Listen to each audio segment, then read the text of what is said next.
Welcome back to another episode of Void City Reviews. I am Dan, and today we are going to be looking at the new McFarlane Toys Nightmare Spawn action figure from the Spawn universe.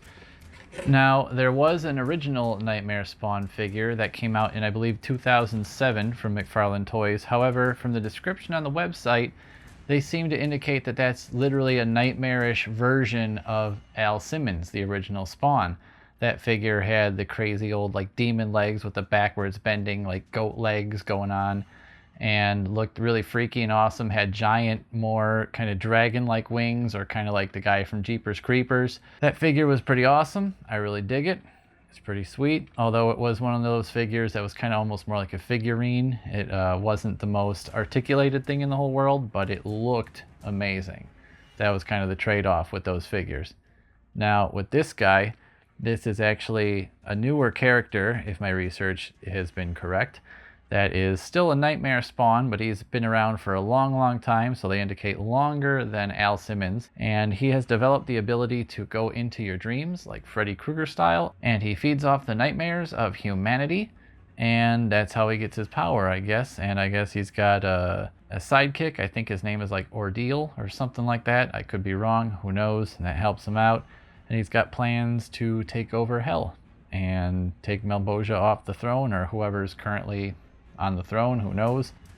It changes all the time. That's the fun thing about Spawn. If you don't read it for a couple issues or a year or two, everything has changed a lot. Either way, let's break this guy open and check him out.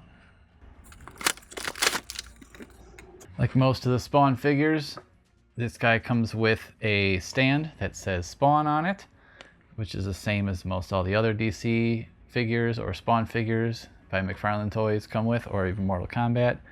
Just whatever logo from the show or property it's from. No cards or anything, just the stand.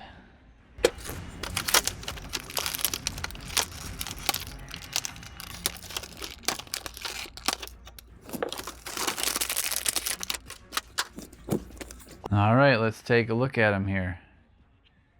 So his wings come already attached, and they attach via the ball pegs that pretty much every other set of wings on a McFarlane Toys Spawn or DC figure has.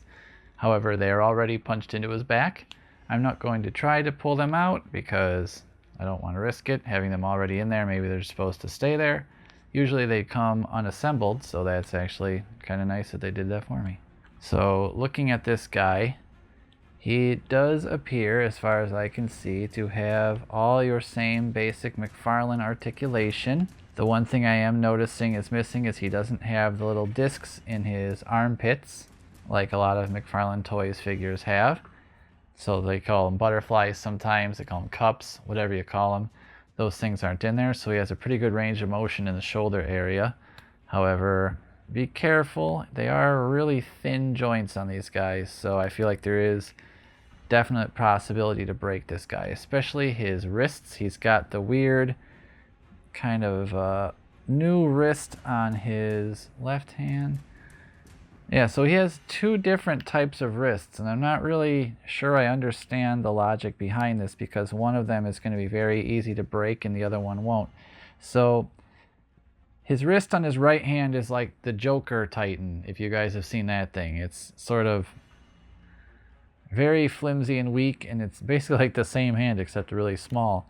But then his hand on his left hand has one of the newer style wrists. It's just like the old school ball peg system, except this one's actually shaped like a wrist, but it's like all the other figures. I don't get why he has two separate wrists for basically two of the same hand. It's quite strange. I don't think I quite understand that choice. I think the paint on him looks all right, although the lines on his chest and everything that make the, the big M for Malboja or McFarlane or for whatever, it kind of looks like too perfectly brushed on there or stamped on there. I wish it was a little sloppier for how this guy looks. I also wish there was just a bit more paint on him just to kind of bring out some of these details on his body. Some parts sort of have like a glossy thing on it to make it look like kind of gross, like he's all skinned and like nasty looking, but other parts of him are just dull and matte finish, and it seems like it's kind of random. So that's a little bit weird. Either way, the sculpt is pretty awesome like usual. He's got little spikes all over his body, so be careful with those.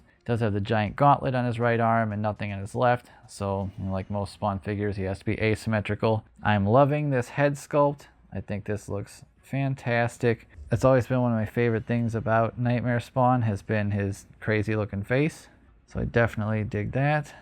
He does just come with a regular stand though, and not a flight stand. I would have thought he would come with a flight stand given the way the original figure was displayed. However, this one's wings are kind of down, so maybe that's why. Still, he will look awesome with all my alternate Spawns on the shelf. I will just give him one of the flight stands I'm not using from one of my Superman figures. Problem solved. This guy's ankles do appear to be, you know, just like these ankles. That's the one problem. That's, again, the biggest problem I've seen with these newer ankles. They look nicer as far as like how the figure is shaped, but at the same time, I think they are far weaker than the original ankles were. So, I don't know. I'm still all for the old style. I know other people really like the new ones because they just look nicer, but whatever. I like the old ones for articulation purposes and for customization purposes. A lot more universal. This guy passes Toast's test as well for being able to put his arms straight down to his side. That's pretty cool. He would appreciate that. Well, that's really about all I can say about this guy. I think he looks really cool, and I can't wait to put him on my shelf. Thanks for tuning in. Make sure you like and subscribe. Let me know what you guys think of all these new Spawn figures that have been coming out. If you think they are cool just like the original ones, or if you like the original ones better, or if you like these ones better, or if you like them both the same. I like them both the same. I appreciate them all for different reasons. So either way, they're all going to end up on my shelf one day. Todd, you can thank me personally for the mansion I am buying for you, brick by brick. Maybe someday you'll let me come see it. Or just send me like a free toy or something. I'd be fine with that too. Anyway, I am Dan. Thanks for watching this video. I will be back to a far more regular schedule. We'll get Toast back over here. We'll have him take a look at some toys as well. And we'll even start to look at maybe a couple things more than McFarlane Toys. Hey, stranger things have happened. Stay tuned. We're going to have some new shows coming up. A new version of the podcast will be hitting at some point in the near future. And I have some new show ideas in mind that I think you guys are going to like, that's going to show off some new figures that are not McFarlane Toys. Anyway, until then, I will see you guys next time. Thanks for watching, and stay tuned.